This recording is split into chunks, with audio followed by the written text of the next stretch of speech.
headquarters in New York. President Obama and German Chancellor Angela Merkel about to talk on the ongoing crisis in Ukraine, among other topics. You're looking live now at the East Room of the White House, where that news conference is set to take place. We want to go now, though, to Andrij Dobriansky. He is the executive board member for the Ukrainian Congress Committee of America. He is also a frequent guest here on AJAM America. And Andrij, as always, thanks for being with us this morning. Is it too late to be talking peace? No, there's always a chance for peace. The thing is that you need to get both sides to an equal playing field so that we can start talking about de-escalating. Russia has been on the offensive for months now, even going past where the ceasefire everybody refers to in Minsk, firing missiles past that point. So no matter that the claims are they want a frozen conflict, they are still on the offensive and trying to gain more territory. But while the world talks, Vladimir Putin continues to seize more and more territory. Donetsk is a foregone conclusion. Is Putin playing a game here where he seizes territory while the rest of the world talks and debates what he will do next because he wants to create that land bridge from Russia all the way to Crimea? Correct. Even during the earlier ceasefires, and of course there was a long ceasefire in the summer. That was the first ceasefire, 10 days from June to July. The following one began before the Minsk Accords, which was officially a ceasefire for the last couple of months. Now, even at the beginning of that ceasefire, we had information from the Ukrainian military that over the first 24 hours, actually the first 6 hours of the ceasefire, there were over 30 recorded assaults on Ukrainian positions during a ceasefire during the negotiation period. So it's something that he's demonstrated time and again. Is there a feeling among the Ukrainian people that after they gave up their nukes in exchange for security in the Budapest Memorandum, that they may have been betrayed by the United States and NATO? Absolutely, a huge sense of betrayal throughout the Ukrainian country, the Ukrainian people, knowing that they gave up the third largest arsenal. This is not talking about Iran giving up their rights. This is not Pakistan. We're talking about over 1,200 nuclear warheads, the third largest arsenal that was given up in exchange for guarantees of territory. So how do they get beyond that betrayal, that sense of feeling that everybody let them down, left them where they are right now? Well, Ukraine has gone from having literally zero standing army now to having one of close to 100,000 and developing more with this new mobilization. They're doing things by themselves. What they need is help, not boots on the ground, but additional types of arms, which they right now, although they could manufacture them within a year's time, they right now can't manufacture them. But during that time, intervening period, it'll be surely a further advance by Russia. Mr. Dobriansky, as always, Mike, thank you very much. Mr. Dobriansky, give me the cold, hard facts with regards to what we are seeing on the ground in Ukraine, specifically in places like Donetsk. How many people have died? What are the wounded? What are the numbers that you're hearing? Because it's easy to talk about politics. It's easy to talk about sanctions, but it is a life and death matter for certain parts of Ukraine. What are you hearing from people there? Well, we know that over close to 6,000 people have died in the eastern Ukrainian conflict right now. The bigger part is the amount of people who have been displaced. As compared to the revolution, by the way, because the revolution was a year ago. Yes. The overthrow of the government there. We were talking about 110 people at that time. Well, actually, it's close to 500. Before the people who were shot in February. Right. There were close to 300 to 400 who were disappeared. So it's around 500 people total that we. But still pale by comparison to what we're seeing on the ground in Donetsk and also in Crimea before that. Yeah, the big thing is the amount of civilians who are being killed, and that's really the need for the defensive weapons. The ability for the Ukrainian army to be able to detect the heavy rocket fire, the heavy artillery, and the light rocket fire that's coming over. That's 70% of the casualties in eastern Ukraine. Ukraine does not have the counter radar and the measures that they need to have to warn these citizens to get out of these areas. The other thing is a lot of civilians have left these areas. Over 1 million so far have been displaced. Now, the vast majority out of Donetsk heading, for instance, the town of Debaltseve, 80% of those people have headed over into Ukraine, about 30 of them headed into Russia. So there's a lot of displacement going around, but this displacement has been happening since the summer. I remember being in Ukraine in May and being told that individual religious and civic leaders were being targeted by these separatist leaders, by the Russian militants, to make sure that they wouldn't counter them. So this has been going on for a while now, and this is something that needs to be stopped with these defensive weapons. Hold that thought. Noon now, East Coast time. These are images coming to you from the East Room of the White House. That is because reporters are expecting to hear from President Obama and German Chancellor Angela Merkel in a few moments. They are going to discuss the ongoing crisis in Ukraine, the battle with ISIL, among other topics. With me in studio right now as we await their comments is Andrij Dobriansky. He is the executive board member for the Ukrainian Congress Committee of America and also a frequent guest here on Al Jazeera America. As we were going to break, we were talking about the approval rating for Vladimir Putin. It is at 70%. Do you believe, first of all, that those numbers are accurate? And if they are accurate, what incentive is there for him to do anything with regards to Ukraine? Well, Vladimir Putin, in effect, has a dictatorship, even though it's a functioning democracy from the outside.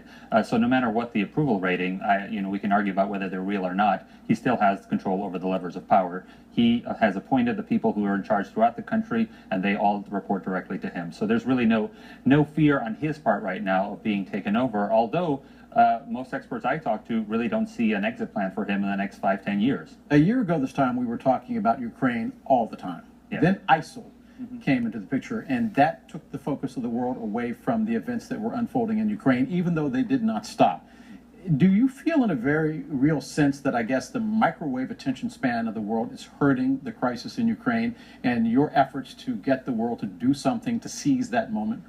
Yes, it's been a growing consensus for helping Ukraine. So even though it may not have been covered in the news, as we saw in Congress, the Ukrainian Freedom Support Act was passed without objection in both houses. When it was drafted in committees, it was passed without unanimously. So there's been a growing consensus. So even though you may not have been hearing in the news, you might not hear talk about Crimea anymore. These are discussions that are happening in the halls of power, and we need to keep pushing the leaders in this country, especially, to do something. These defensive weapons, really the discussion about whether they can be offensive or defensive, the weapons specified really can't be used in an offensive measure unless you put them in concert with others. And the list of supplies for Ukraine that they're requesting are not primarily weapons. They're counter radars, they're secure communications, they're field hospitals and medical helicopters, in addition to these anti-tank weapons. Now, the anti-tank weapons, frankly, if we were just to get 1,000, and we talked about the Budapest Memorandum before, 1,200 warheads, nuclear warheads, and we can't even get 1,000 Javelin missiles from the United States. There's something wrong there in the picture. Jamie McIntyre for us live in the North Lawn of the White House right now. You cover all things Pentagon for us as well. There is a long list of countries lining up for Pentagon support, for White House support, from Nigeria with regards to the crisis with Boko Haram, to ISIL and the Free Syrian Army, and also the Iraqi army, the Peshmerga, saying that if they had more weapons, they would be able to better address the advance of ISIL in Syria and also in Iraq. Where does Ukraine fit in? Well, I think Ukraine is a special case because, as you noted in that Budapest Memorandum, the United States was one of the signatories that in a way, promised Ukraine it would retain its sovereignty if it turned over these nuclear weapons to Russia. And so there is an obligation there, I think, on the part of the United States to provide that defense.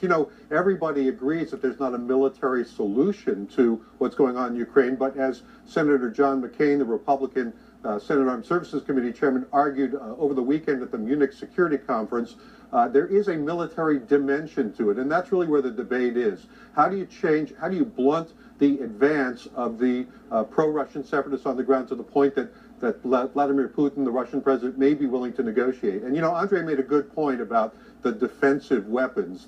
One of the things they're talking about, and he mentioned this, are these counter battery radars. And what they are, these are radars that can detect incoming artillery and mortar shells, and also pinpoint the location that they've come from. And as he said, if you use them in concert with another weapon to target the place that's targeting you, they could be seen as offensive. But really, the counter battery radars are probably one of the weapons that really could be seen purely as a defensive weapon. They only are any good if you're attacked. They don't do anything if you're not attacked. So there are classes of weapons that could fit that criteria. Jamie McIntyre, thank you very much. You see the president entering the East Room, that beside him, German Chancellor Angela Merkel.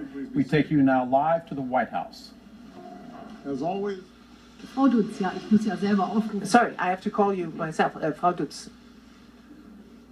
From DPA, the German press agency. President, you said that you have not yet made a decision as to whether weapons ought to be delivered to Ukraine. What would be your red line? What would be the red line that needs to be crossed for you to decide an armament of the Ukrainian army? And what do you think will this hold by way of a promise? Because the Chancellor said it will make matters worse. And what can the Nobel laureate Obama do more to diffuse this conflict? And, Madam Chancellor, President Putin today demanded yet again that the government in Kiev negotiate directly with the separatists. When do you think the right moment has come to do this? And with looking at all of the big issues that you discussed, this breach of confidence due to the NSA affair of the U.S.-German relations, has that played a role today? Do you want to go first on that?